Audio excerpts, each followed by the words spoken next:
Bonjour Eric. Bonjour Damien. Vous avez vu, je porte quasiment la même couleur que Maya. Mais j'ai vu.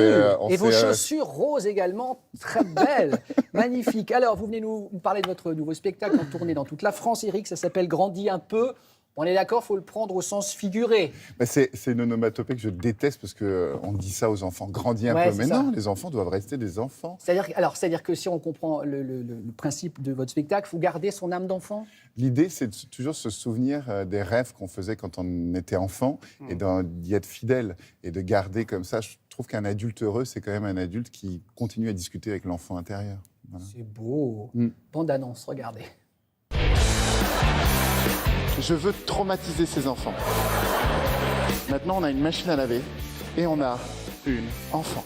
Est-ce que tu sais qu'un magicien, par exemple, dans un spectacle comme celui-là, ça fait à peu près une quinzaine de tours. Toi, tu vas faire 1400 tours en 1 minute.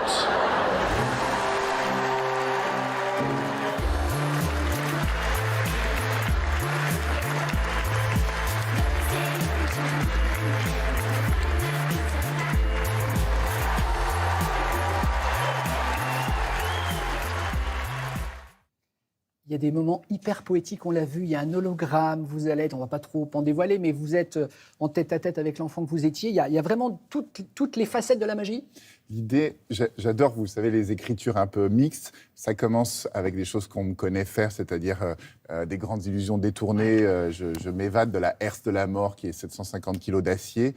Et puis évidemment, il y a des accidents, il y a un assistant qui décède, il y a un autre qui est licencié, Pour etc. de faux, pour de faux.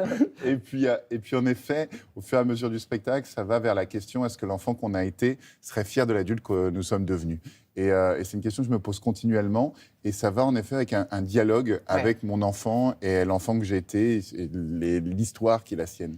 On a trouvé une photo, c'était compliqué. Hein. Ah oui. Éric Antoine ado, voilà. Alors, c'est beau gosse. À cette époque, il rêve de quoi, Éric Antoine? Il habite où et il rêve de quoi? Là, j'ai 13 ans et je crois que je participe au premier tentative de record du monde du plus long spectacle de magie au monde. C'était au musée de la magie qui est dans le Marais à Paris. Ouais. Et on était, je sais pas, des dizaines de magiciens. Et on devait faire 24 heures de magie. Toutes les 10 minutes, on changeait de magicien. Ouais. Et donc, sans le savoir, je rêvais déjà de ce métier parce que jamais adolescent, je me suis dit que j'allais faire ce métier de magicien, d'humoriste, d'animateur, de comédien, jamais. J'étais passionné de cinéma, passionné de théâtre, passionné de littérature. J'étais vraiment, je lisais. Et la magie était une de mes passions, un de mes hobbies. Voilà. Un petit tour de magie, là? Mais avec plaisir. Mais vous avez du pognon ou pas? Parce que Damien, parce qu'il faut que je paye pour le tour de magie. Évidemment, tu penses qu'on est à France Télévisions, tout est gratos. Attendez, alors lui, qu'est-ce que j'ai lui, c'est cru. J'ai 5 euros ou 20 euros? Ben 20. Ah oui, d'accord. Ils reviennent quand même. Hein. Mais évidemment. Ah bon. Alors, je vais vous faire, comme ça, je vous fais, c'est pas dans le spectacle, parce que ça, c'est un tour que je faisais. C'est que pour Télématin. C'est que pour Télématin, mais c'est surtout un tour que je faisais, je pense, c'est un des premiers tours que j'ai fait en télévision, en 2006. Et c'est un des tours qui m'a rendu un petit peu aimable. Il y a les gens, c'est des vraies mains, vous pouvez toucher, Damien. Vous pouvez caresser. Ah ouais, c'est des vraies mains. Ah ouais. Regardez, rien dans les hanches, parce qu'on pense toujours, c'est les manches. Un peu de poudre magique, un peu pour moi. Je fais de la télévision. Non. Cette vanne n'est pas légale sur France Télévisions. Non, on la valide pas. Et là, plus tu plies, plus tu as l'impression que le billet réduit, mais en réalité, regarde, il augmente. Quoi? C'est sympa. Hein? Oh non. C'est pas mal. Attends, j'adore l'idée. Attends, je vous le rends. Non, attends. Je fais un peu plus de poudre magique, des mouvements de magicien. Ça, je le fais face à la caméra. C'est syndical, je suis obligé de le faire. Enfin, on connaît les syndicats sur France Télévisions. Oh non, mais on va pas se fâcher tout le monde. Tous les caméramans sont morts de rire. Et maintenant, regarde bien, tu peux serrer encore plus si tu veux. Tu vas flipper ta race tellement c'est serré. Regardez bien. Tu prends 50 balles, tu plies en 4, tu plies en 8, tu plies en 16. Et là, il n'y a plus qu'à déplier. Oh non, mais je suis... Non, mais continuez.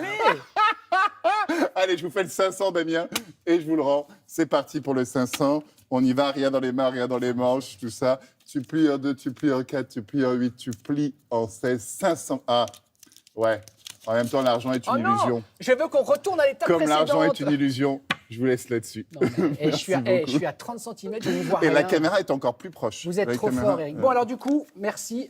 Petit rappel de promo. Qui a coécrit ce spectacle? J'ai coécrit avec 2 amis très chers et en plus qui sont des grands professionnels. Oui. L'un, c'est Sébastien Clerc, qui est co-auteur aussi de David Copperfield, d'autres magiciens autour du monde. Et l'autre que vous connaissez, c'est Jérémy Ferrari, qui est mon pote. Ça vous dit rien, Jérémy Ferrari, humoriste? Un mec un peu, il envoie quoi. Un peu humour noir, ouais. Sa spécialité, c'est l'humour noir. Et on s'entend très bien pour ça, d'ailleurs. Moi, je suis plus humour rose, mais lui, il est humour noir. Voilà. Bon, en tout cas, il est là, ce matin, en surprise. Ah ouais? Regardez la caméra. Il s'est jamais levé aussitôt. Non, mais non, en surprise enregistrée. Il est là quand même. Regardez, Eric, c'est pour vous. Hey Eric, c'est moi la vidéo surprise de ton interview. Alors ils m'ont dit t'as 30 secondes, faut que tu le fasses rire. Je dis diffuser un de mes sketchs, ça le fera rire.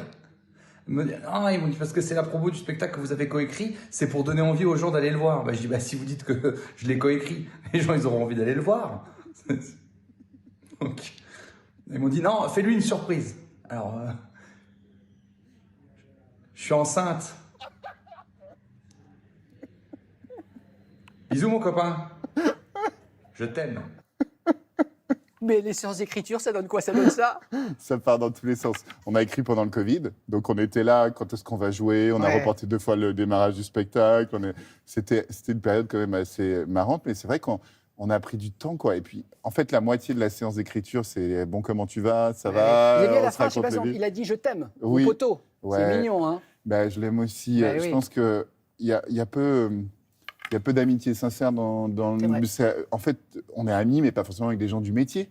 C'est nos amis, c'est nos amis. Et lui, c'est vraiment, dans le métier, ça fait partie vraiment des êtres. Bon, on remercie Jérémy. C'était moi aussi, poteau. Voilà. Quelques dates, si vous voulez aller, parce que là, c'est probant quand même, si vous voulez aller voir le talent d'Éric-Antoine sur scène, quelques dates. Donc, 6 octobre à Béthune, Saint-Omer le 7, 12 et 13 octobre à Toulouse. Vous serez 14 et 15 octobre à Montpellier et vous allez partir comme ça sur les routes de France et de Belgique, notamment. De France, de Suisse, de Belgique. Voilà, avril 2023 à Bruxelles, 13 et 14 avril. On va marquer une petite pause. Si on vient vous voir à votre spectacle, vous allez nous proposer forcément de passer une nuit magique? Pourquoi pas, oui, avec plaisir. Mais c'est votre transition, Damien, c'est ça? Alors oui, je vous propose une nuit magique, mais c'est quand même un peu tendancieux.